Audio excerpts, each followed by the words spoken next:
Olá, mais uma videoaula, intervalo de confiança, parte 2. Na aula anterior sobre intervalo de confiança, vimos a situação em que o desvio padrão da população é conhecido. Essa é uma situação rara, portanto, agora vamos finalizar a parte conceitual com situação em que o desvio padrão da população não é conhecido. De forma geral, a variância populacional é desconhecida e substituída por sua estimativa S2, ou a variância amostral. A mesma coisa para o desvio padrão. Desvio padrão populacional é desconhecido, nós substituímos por sua estimativa o desvio padrão S amostral. Nesse caso, a distribuição associada à média amostral x barra não será mais normal. Veja, a estatística x barra menos mi sobre S e não mais sigma, dividido por raiz de n, irá apresentar a distribuição t-student com n menos 1 graus de liberdade. A distribuição t-student é semelhante à distribuição normal quando as amostras são grandes.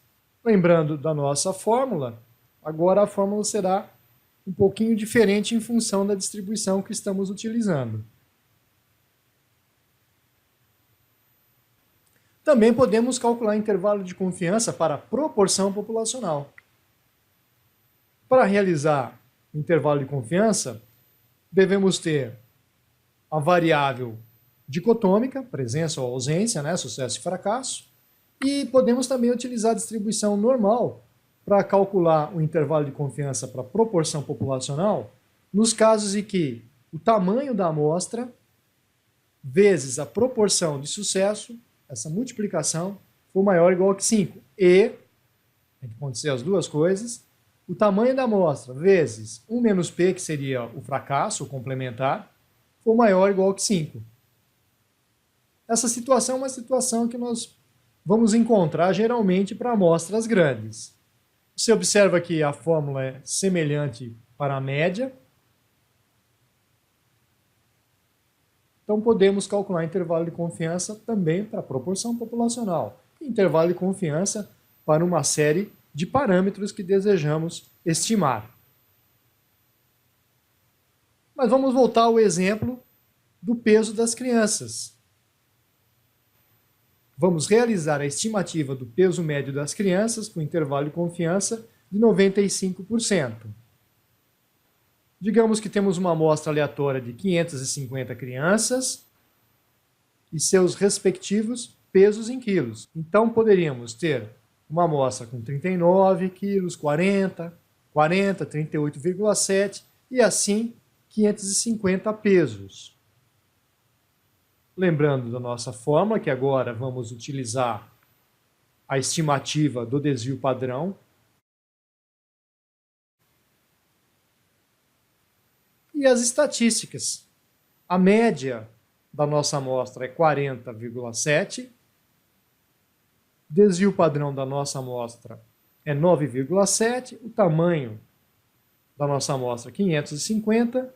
E T, 550 menos 1, 0,05, dividido por 2, seria igual a um valor tabelado de 2,576. Lembrando que o 0,05 é o alfa. Portanto, 1 menos alfa, nós teríamos um intervalo de confiança de 95.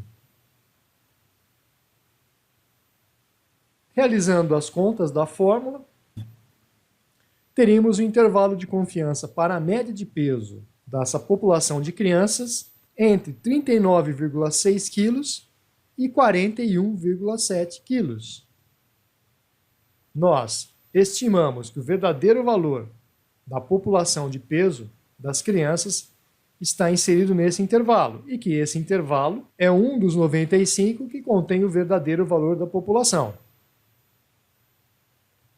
Seguimos para um exemplo 2, em que vamos trabalhar com a estimativa da proporção populacional.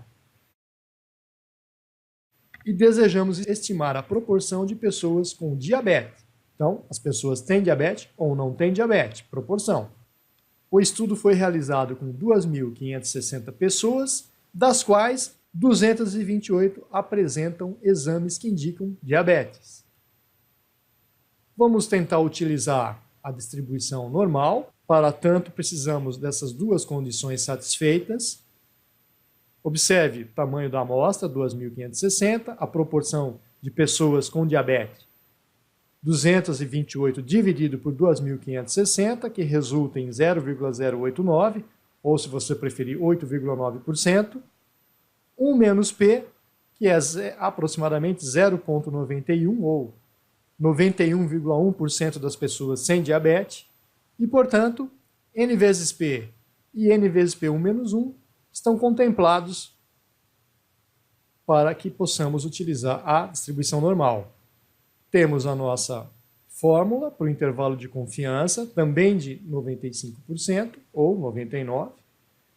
E para o intervalo de 95%, a proporção de pessoas com diabetes na população estaria entre 0,078 a 0,100.